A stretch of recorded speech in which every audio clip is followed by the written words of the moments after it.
Hello friends. अभी हम लोग डिस्कस करेंगे डी फार्म सेकंड ईयर का सिलेबस में जो सब्जेक्ट दिया हुआ है फार्माकोथेराप्यूटिक्स। उसका सिलेबस को हम लोग डिस्कस करेंगे जिसमें स्कोप है this course is design to impart basic knowledge of etiopathogenesis of common diseases and their management along with quality use of medicine. आगे देखते हैं इसमें क्या पढ़ेंगे हम लोग। डिजीज के बारे में पढ़ेंगे और इसमें कौन कौन सा मेडिसिन दिया जाएगा उसके बारे में स्टडी करना है इसमें। तो सबसे शुरू में चैप्टर फर्स्ट में ये सब्जेक्ट सबसे पहले याद रखिएगा। सोशल फार्मेसी अगर फर्स्ट ईयर में क्लियर हो गया होगा तो बहुत कुछ इसमें क्लियर हो जाएगा क्योंकि डिजीज के बारे में डिफिनेशन वगैरह आप इजीली लिख सकते हैं और अच्छे से अगर समझ में आता है तो अच्छे से लिख के अपना पॉइंट ऑफ व्यू दीजिए। नेक्स्ट देखते हैं इसमें चैप्टर फर्स्ट के बारे में pharmacotherapeutics introduction scope and objectives rational use of medicine evidence based medicine essential medicine list standard treatment guidelines STGs. इसमें देखना है फार्माकोथेरापेटिक्स क्या है उसका इंट्रोडक्शन देखना है। जैसे इसमें हम लोग पढ़ेंगे डिजीजेस के बारे और जो मेडिसिन है उसके बारे में हम लोग स्टडी करते हैं और जो फार्माकोथेरापेटिक्स है जो कि फार्मेसी का एक ब्रांच है इस तरह से बना बना के लिख देना है। स्कोप लिखना है कि अगर फार्माकोथेरापेटिक्स अगर हम लोग को पता है इसका सब्जेक्ट के बारे तो हम लोग कोई भी पेशेंट्स का वो लोग को बता सकते हैं डिजीज के बारे वो लोग को बता सकते हैं किससे किससे क्या क्या नहीं खाना क्या खाना है वो सब के बारे में बताना पड़ेगा। उसका objective rational use of medicine में क्या है कि मेडिसिन का सही यूज करना है, सही टाइम पे सही क्वालिटी वाला मेडिसिन देना है और सही तरीके से बीमारी को ठीक कराना इस तरह से। चैप्टर फर्स्ट में यही सब है। चैप्टर सेकंड में definition aetiopathogenesis clinical manifestations non pharmacological and pharmacological management of the diseases associated with. इसका मतलब होता है इसमें कोई भी डिजीज के बारे अगर पूछेगा तो डेफिनेशन पूछेगा, उसके बाद इडियोपैथोजेनेसिस पूछेगा मीन्स कैसे कैसे वो जो बीमारी है वो कैसे कैसे कौन सा स्टेप बाय स्टेप बढ़ के कैसे कैसे वो बीमारी का रूप लिया था। उसके बाद क्लिनिकल मैनिफेस्टेशन के बारे में पूछेगा, मतलब कि सिम्टम्स क्या था इसका जो बीमारी है उसका सिम्टम्स क्या है उसके बारे में। नॉन फार्माकोलॉजिकल मैनेजमेंट इसका मतलब घरेलू उपचार जो है वो क्या क्या कर सकते हैं। जैसे कि बीपी का पेशेंट है मान लिया जाए, हाइपरटेंशन का मरीज है तो हाइपरटेंशन किस किस वे में फैला, किस किस इडियोपैथोजेनेसिस का बारे डिस्कस कर लिया, इसका सिम्टम्स पता चल गया। उसके बाद अगर नॉन फार्माकोलॉजी मतलब घरेलू उपचार के बारे में देखेंगे हाइपरटेंशन में हाई बीपी के पेशेंट में तो उसको बोलते हैं हम लोग ऊपर से सफेद नमक नहीं खाना है, एक्सरसाइज सही टाइम पे करना है और अचार नहीं खाना है, मिक्सर नहीं खाना है, ये सब। और नेक्स्ट है फार्माकोलॉजिकल मैनेजमेंट मीन्स कौन कौन सा मेडिसिन लेंगे तो सही होगा हाइपरटेंशन और कौन कौन सा मेडिसिन से ठीक होगा, ये सब का हम लोग को बताना है, एक्सरसाइज करना है तो डिजीज ठीक हो जाएगी। ये सब सारा डिजीज के लिए सेम चीज डिस्कस करना है। जिसमें ए में है कार्डियोवैस्कुलर सिस्टम मतलब हार्ट डिजीज से रिलेटेड है, इसमें है हाइपरटेंशन। नेक्स्ट टॉपिक है angina and myocardial infection. Next topic है हाइपरलिपिडेमिया।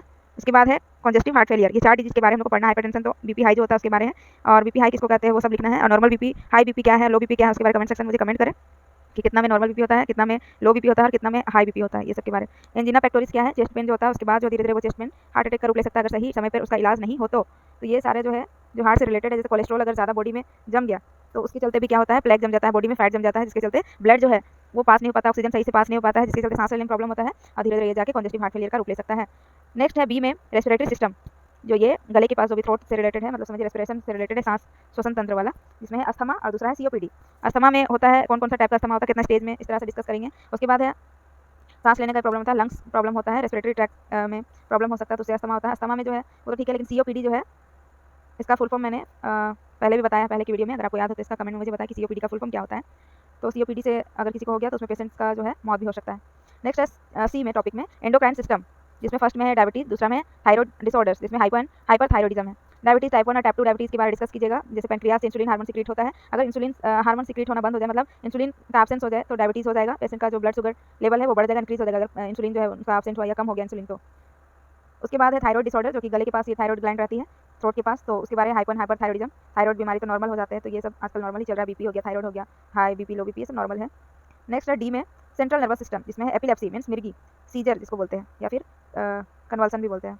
नेक्स्ट है पार्किंसंस डिजीज के बारे में पढ़ना, पार्किंसंस डिजीज के बारे में ओल्ड टाइप इसका जितना भी मैंने बताया इटियोपैथोजेनेसिस क्लिनिकल मैनिफेस्टेशन हो गया, नॉन फार्माकोलॉजिकल मैनेजमेंट जो है ये सारा डिस्कस करना है सारा डिजीज में, ऐसा नहीं कि एक ही डिजीज में। तो पार्किंसंस डिजीज किसको बोलते हैं, जैसे कि बुढ़ापे में क्या होता है जिसका देखते हैं कमजोरी से वीकनेस हो जाता है और कमजोरी से क्या होने लगता है जो हाथ पैर थरथराने लगता है, कांपने लगता है, सिवरिंग सीवर होता है, ठीक है, उसको बोलते हैं पार्किंसंस डिजीज। आप लोगों ने देखा भी होगा ओल्ड पर्सन में।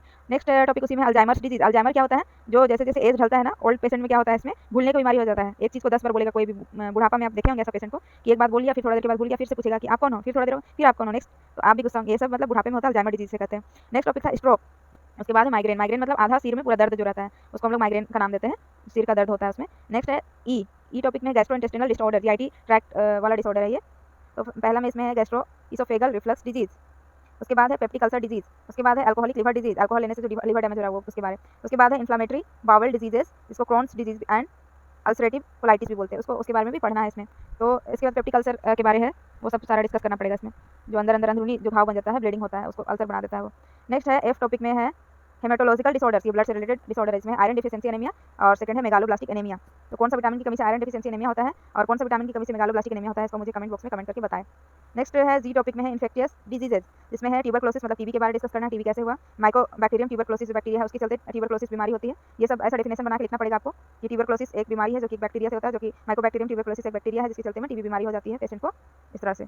नेक्स्ट है निमोनिया के बारे में डिस्कस करना है। उसके बाद है यूरिनरी ट्रैक्ट इन्फेक्शन के बारे में डिस्कस करना है। उसके बाद वाला बीमारी हेपेटाइटिस। उसके बाद है गोनोरिया एंड सिफिलिस, मोस्ट मतलब डेंजरस बीमारी है ये गोनोरिया एंड सिफिलिस, इसमें सेक्सुअल डिसऑर्डर्स।